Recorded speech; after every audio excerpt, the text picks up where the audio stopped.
शेतकरी मित्रांनो, एका शेतकरी मित्रांनी आपल्या कमेंट केली की तुमचा दादालाड पद्धतीचा प्लॉट दाखवा। आता शेतकरी मित्रांनो, दादालाड पद्धतीचा प्लॉट असा लांबून व्हिडिओ काढून किंवा फोटो काढून समजणार नाही, तर आपण डायरेक्ट आता आपल्या प्लॉट मध्ये फिरून ती माहिती देणार आहोत।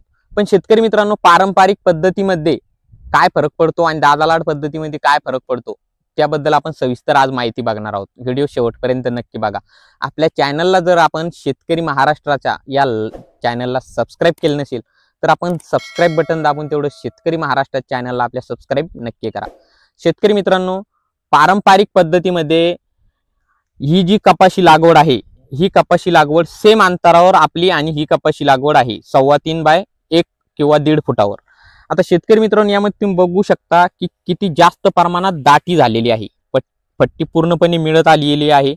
त्यासोबतच ही जी दाटी आहे ही पुढे फळसड जी बोंडसड होत असते, या मुख्य भाग या दाटीचा असतो। आता शेतकरी मित्रांनो, तुम्ही जर ही फळफांदी बघायला जाल, गळफांदी, तर ही गळफांदी किती आता कमीत कमी 2.5 ते 3 फूट वाढ झाली। त्यासोबत हिला पाते बघू शकता। तुमच्याही शेतात तुम्ही गळफांदीला किती पाते लागलेत त्याचे निरीक्षण करा। आपल्या एका फळफांदीला जितके पाते लागत असतात तितके पाते गळफांदीला लागत नाही। शेतकरी मित्रांनो, दाटी जास्त असली तर 100% पाते गळ आपल्या कपाशीची सुरू होणार आहे।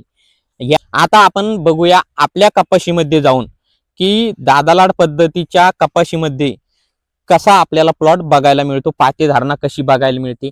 आपण या कपाशीची बघू शकता पाते धारणा कशी आहे। शेतकरी मित्रांनो, इतकी कपाशी दाटल्यानंतर पाते धारणा देखील कमी होत असते। तर आता आपण जाऊन बघूया आपल्या दादालाड पद्धतीमधील कपाशीची पाते धारणा आणि मोकळेपणा।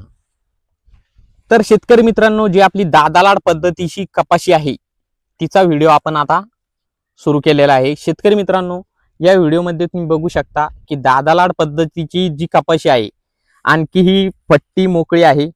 त्यानंतर तुम्ही बघू शकता झाडामधील देखील मोकळेपणा आपल्याला जाणवतोय की झाडामध्ये मोकळेपणा आहे, जास्त दाटी झाडामध्ये झालेली नाही। त्यासोबतच तुम्ही पाते धारणा आपल्याला डायरेक्ट पाते धारणा अशी क्लिअर दिसते की पाते धारणा कशा पद्धतीची झालेली आहे। शेतकरी मित्रांनो, पाते धारणा चांगल्या पद्धतीची झालेली आहे। त्यासोबतच झाडामधील जे अंतर आहे ते देखील मोकळं आपल्याला बघायला मिळतं। तुम्ही बघू शकता खालच्या साईडनं बी आपल्याला पूर्णपणे पट्टी एकदम चांगल्या पद्धतीने मोकळी बघायला मिळते, झाड देखील मोकळी बघायला मिळते। आणि जर आपल्या कपाशीची दाटी झाली नाही तर आपल्याला नक्कीच बोंडसड यामध्ये बघायला मिळणार नाही। त्यासोबतच गळफांदी कट केल्यामुळे जे अन्नद्रव्य गळफांदीला जातं ते अन्नद्रव्य आपल्या झाडाला शेंड्यापर्यंत सारख्या प्रमाणात बघायला मिळतं। शेतकरी मित्रांनो, पाते धारणा आपल्याला सहज म्हणजे गळफांदी कट केल्यामुळे वाढते आणि मोकळे आपल्याला झाड बघायला मिळते। त्यामुळे पाते धारणा देखील चांगल्या पद्धतीने आपल्या कपाशीला होत आहे।